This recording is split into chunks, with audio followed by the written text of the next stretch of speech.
Welcome to this second lesson. In the first lesson, we made a bold promise that every shape your data takes, the table, the document, the graph, is underneath one and the same mathematical object, and that the whole edifice is built from a single atom we called the couplet. In this lesson, I want to make good on that word, atom. We'll ask what the smallest true unit of data actually is, and we'll find that answering it honestly forces us to be clear about what data even is in the first place. It's a short journey, but everything else in these lessons stands on it.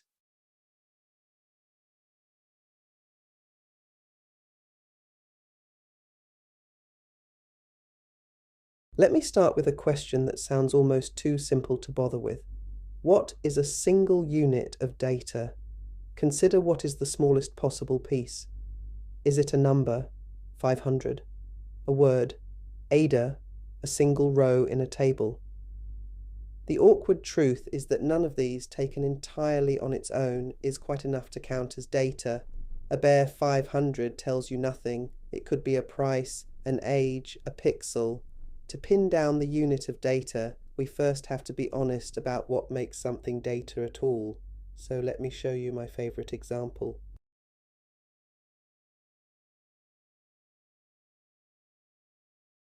Here's a line you'll almost certainly recognize. In the jungle, the mighty jungle, the lion sleeps tonight. To you, that is plainly data. It means something. But notice how much you brought to it without noticing.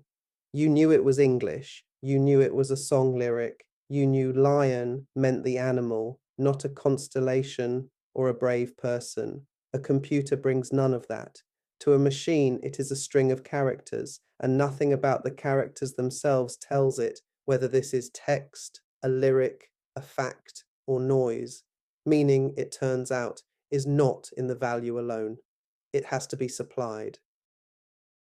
So, a datum always has two parts.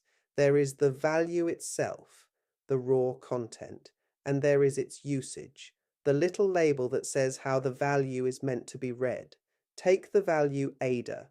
On its own, it's just letters, but paired with the usage a name, it becomes a fact. The number 500 paired with a reward means something quite different from 500 paired with a year. Same value, different usage, different meaning. That pairing, a value bound to its usage, is precisely what we call a couplet. It is the true irreducible unit of data.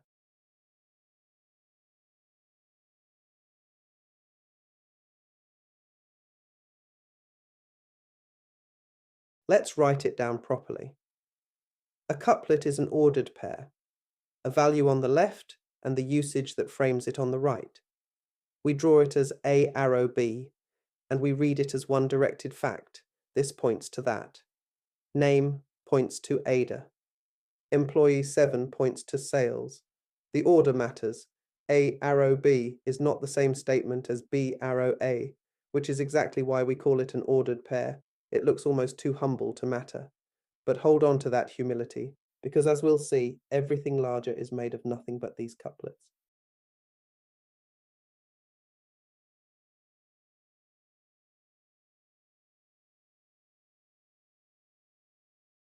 Because the two ends of a couplet play different roles, it helps to name them, and Gary Sherman chose two cute words for them, yin and yang. The yin is the left element, A, the value the couplet carries. The yang is the right element, B, the usage that tells us how to read it. That's all the vocabulary you need. And here's a small bonus. If you take a couplet and simply swap its two ends, turn A arrow B into B arrow A, you've performed your very first algebraic operation. It's called transpose, and we'll meet it properly at every level of the tower later in these lessons.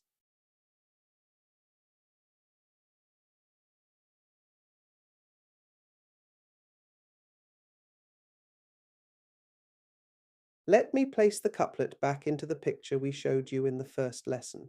This is the tower, 4 levels, and you now know the one at the very bottom intimately. A relation is simply a set of couplets.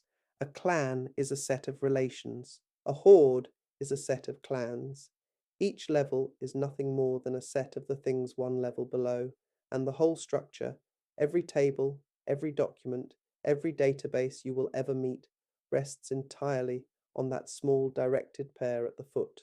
Build the atom correctly, and everything above it inherits its rigor. That is why we spent a whole lesson emphasizing that.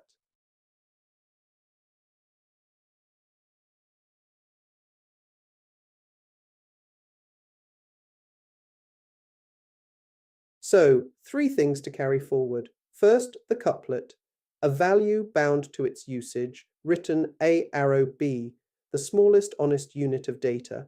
Second, yin and yang. Every couplet has a left, the value, and a right, the usage, and swapping them is the operation we call transpose. And third, the couplet is the foundation. Relations, clans, and hordes are all just sets, built up level by level from couplets. Hold those three and you're ready for the next step.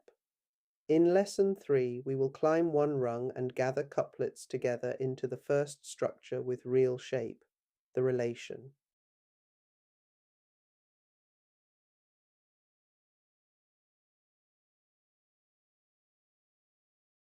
So that's the couplet. Small, quiet, and I hope you're beginning to feel surprisingly load-bearing.